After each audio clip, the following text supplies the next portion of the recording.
नमस्कार मंडळी, आपण आहोत झी नाट्यगौरव 2024च्या पुरस्कार सोहळ्यामध्ये आणि यावेळेचं विशेष लक्षवेधी नाटक आहे कलगीतुरा. आणि मला खरंच खूप अभिमान वाटतो की ह्या नाटकाचं पहिला जो प्रयोग होता शुभारंभाचा त्याला मी होते. NCPAचं प्रोडक्शन आहे हे आणि दर्पण ह्या स्पर्धेमधूनही निवडून आलेलं लेखन आहे दत्ता सरांचं आणि सचिन शिंदेनी दिग्दर्शन केलं त्याचं. आणि तेव्हाच आम्ही असं भरून आलेलं ते नाटक बघून. इतकं ते सुंदर नाटक आहे. गावची माणसंही ती खरी आलेली ज्यांची गोष्ट आहे. तर सर व्यक्त व्हा, कसं वाटतंय?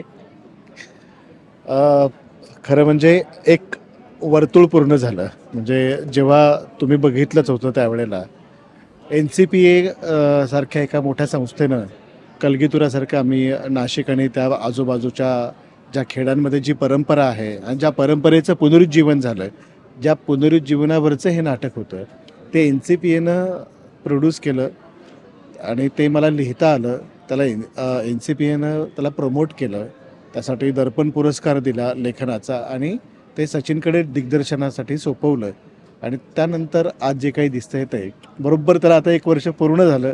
मगाशी शफात सर आम्हाला ते पुरस्कार देताना म्हटले की कारण त्या निवड समितीवर ते होते की एक सर्कल कंप्लीट झालं आजच्या. त्यामुळे आजचा हा जो पुरस्कार आहे विशेष लक्षवेधी तो आमच्यासाठी, आमच्या सर्व कलगीतुराच्या कलावंतांसाठी, दिग्दर्शकापासून तर थेट तंत्रज्ञांपर्यंत प्रत्येक बारीक बारीक काम करणाऱ्यांपर्यंत प्रत्येकासाठी हा पुरस्कार अतिशय अभिमानास्पद आहे आणि प्रत्येकाला खूप आनंद देणारा आहे.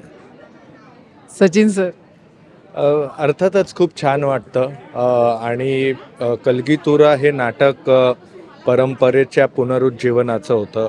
आणि ज्या लोकांनी ज्या गावामध्ये दत्ताच्या कलगीतुरा पुन्हा जिवंत केली आणि ती सुरू केली त्या लोकांना हा पुरस्कार आम्ही समर्पित करतो. आणि त्याचबरोबर लोककलेचा प्रसार आणि प्रचार करणाऱ्या अनेक लोककलावंतांसाठी हा पुरस्कार अतिशय महत्त्वाचा आहे असं मला वाटतं.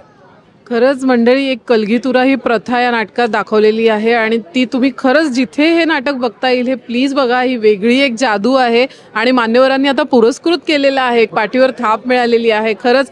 त्यामुळे नक्की हे नाटक बघा प्लीज प्लीज. संधी चुकवू नका जर तुम्हाला मिळणार, कधी बघायला मिळेल तर. आणि थँक्यू सर, हे नाटक आमच्या भेटीला आणल्याबद्दल, तुम्ही लिहिल्याबद्दल थँक्यू सो मच.